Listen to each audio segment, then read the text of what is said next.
ఓం నమో శ్రీ లక్ష్మీ వెంకటేశ్వరాయ శ్రీ మహాగణాధిపతియే నమః. ఉగ్రం వీరం మహావిష్ణుం జ్వలంతం సర్వతోముఖం నృసింహం భీషణం భద్రం మృత్యోర్మృత్యుర్నమామ్యహం. ప్రేక్షకుల నమస్కారాలు తెలియజేస్తూ మనం ఈ వారం రాశి ఫలాలు తెలుసుకుందాం. ఆగస్టు 2 నుంచి ఆగస్టు 8 వరకు ఉన్న గ్రహాల యొక్క పరిస్థితిని అనుసరించి మనం రాశి ఫలాలు తెలుసుకుందాం. ఆగస్టు 2వ తారీఖు నుంచి అంటే ఇప్పుడు కుంభ, మీన, మేష, వృషభ రాశుల్లో చంద్ర సంచారం, రవి గురులు కర్కాటక రాశిలో, బుధుడేమో మిథున రాశిలో, శుక్రుడు కన్యా రాశిలో, అదేవిధంగా సింహరాశిలో కేతువు, కుంభరాశిలో రాహువు, మీనరాశిలో శని. ఈ విధమైనటువంటి కుజుడు ప్రస్తుతం మనకి వృషభ రాశిలో ఉన్నాడు, తర్వాత మిథున రాశిలోకి రాబోతున్నాడు. ఇటువంటి గ్రహాల యొక్క పరిస్థితిని అనుసరించి మనం ముఖ్యమైన వ్యవహారాలు ఎప్పుడు చేసుకోవాలి, ఎలా చేసుకోవాలి, మన రాశికి ఎలా ఉంటుంది ముఖ్యంగా, ఇవన్నీ కూడా జ్యోతిషం ఒక లైటింగ్ లాగా మన యొక్క జీవన విధానాన్ని మనకి చూపిస్తుంది. ఒకవేళ మనకి అనుకూలంగా లేకపోతే మనం జాగ్రత్తలు తీసుకోవాలి. బాగుంటే కొంచెం ఫాస్ట్గా ముందుకు వెళ్ళడానికి అవకాశాలు ఉంటాయి. అంచేత ఈ వారం ఏ ఏ గ్రహాలు మనకు అనుకూలంగా ఉంటాయి, ఏ ఏ గ్రహాలు అనుకూలంగా ఉండకపోతే మనం ఏ విధమైనటువంటి పరిహారములు చేసుకోవాలి. పరిహారాలు కూడా ఏంటి, మనలో పాజిటివ్ వైబ్రేషన్స్ని డెవలప్ చేస్తాయి.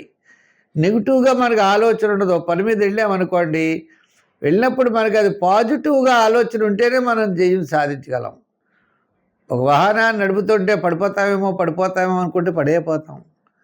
మనం కాదు, ఈ పని మనం చేయగలం అంటే చేయగలుగుతాం. ఈ విధమైనటువంటి విల్ పవర్తో, ధైర్యంతో వెళ్ళడానికి, దైవ బలం అనుకూలించడానికి, గ్రహాల యొక్క బలం అనుకూలించడానికి చిన్న చిన్న పరిహారాలు మనం చేసుకోవాలి. చేసుకున్నట్లయితే తప్పకుండా మంచి జరుగుతుంది. ముందర మన రాశి ఎలా ఉందో తెలుసుకుందాం. ధనురాశి. ధనురాశిలో చాలామంది అడుగుతూ ఉంటారు, మాకు ఇబ్బందులు తప్పవా అండి, చాలా ఇబ్బందులు పడుతున్నాం అని చాలామంది మెసేజ్లు కూడా ధనురాశి వారు ఎక్కువ చేస్తూ ఉంటారు.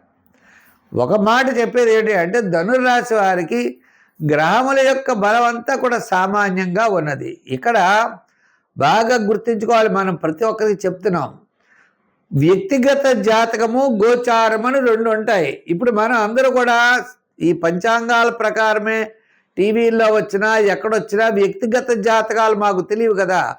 పంచాంగంలో ప్రజెంట్ గ్రహాల యొక్క పొజిషన్ మాత్రమే మేము చెప్తూ ఉంటాం. అలా గ్రహములు అనుకూలంగా లేదు అనుకునేటప్పుడు మనం గ్రహములు అనుకూలంగా ఉండాలి అంటే, పాజిటివ్గా ఉండాలి అంటే మనలో పాజిటివ్గా డెవలప్ చేసుకోవాలి. గ్రహములు బాగోలేదు అన్నప్పుడు పెద్ద పెద్ద పనులు చేయడం మానేసి చిన్న చిన్నవి సామాన్యంగా చెయ్యాలి. ఇంకా రెండో విషయం ఏంటంటే, జాగ్రత్తలు ఎక్కువ తీసుకుంటారని. మూడో విషయం, మానేస్తారు పనులని కాదు, చెయ్యండి పనులు, జాగ్రత్తలు తీసుకోండి, శ్రద్ధ వహించండి, నెగిటివ్గా ఆలోచించకండి, పాజిటివ్గా ఆలోచించండి. మీ ప్రయత్నం చేయాలి. ఎప్పుడు కూడా భగవంతుడి వల్ల ఏదో కలిసి వస్తుంది, రాళ్ళు ఎట్టుకుంటే కలిసి వస్తుంది, ఏదో పూజ చేస్తే కలిసి వస్తుంది, లేదా అలా చేస్తే కలిసి వస్తుందని అనుకోకండి. మీ ప్రయత్నం మీరు చేయండి, తప్పకుండా విజయం సాధిస్తారు. అసలు ప్రయత్నం చేయకపోతే విజయం ఎలా సాధిస్తారు? అంచేత ఈ యొక్క ధనురాశి వారికి అర్ధ అష్టమ శని, అష్టమంలో గురుడు, తృతీయంలో చతుర్థంలో రాహువు, ఇలా చతుర్థంలో శని గ్రహాలు, చతుర్థంలో శని ఒక, తృతీయంలో రాహు ఒక్కడే ఉన్నాడు. మిగిలిన గ్రహాలన్నీ కూడా సామాన్యంగా ఉన్నాయి. అంచేత మనం ఏం చేయాలి, ప్రతి పని నిదానంగా చేయాలి. విద్యార్థులు కష్టపడితే కానీ ర్యాంకు రాదు.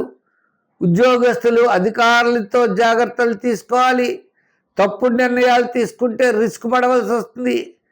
వ్యాపారంలో కూడా కలిసి రాని వ్యాపారాలు, బేరాలు లేని వ్యాపారాలు పెట్టుబడి పెట్టడం వేస్ట్.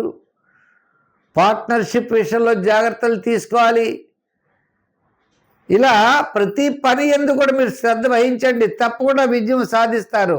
అయితే మరి దీనికి నెగిటివ్ కాకుండా పాజిటివ్ రావాలంటే ఏం చేయాలంటే, రోజు మెడిటేషన్ చేయాలి. శివాలయానికి వెళ్ళి ఓ 10 నిమిషాలు కూర్చుని మెడిటేషన్ చేయండి. లేదా మీ సమీపంలో ఒక విష్ణు యొక్క ఆలయానికి వెళ్ళి 10 నిమిషాలు మెడిటేషన్ చేయండి.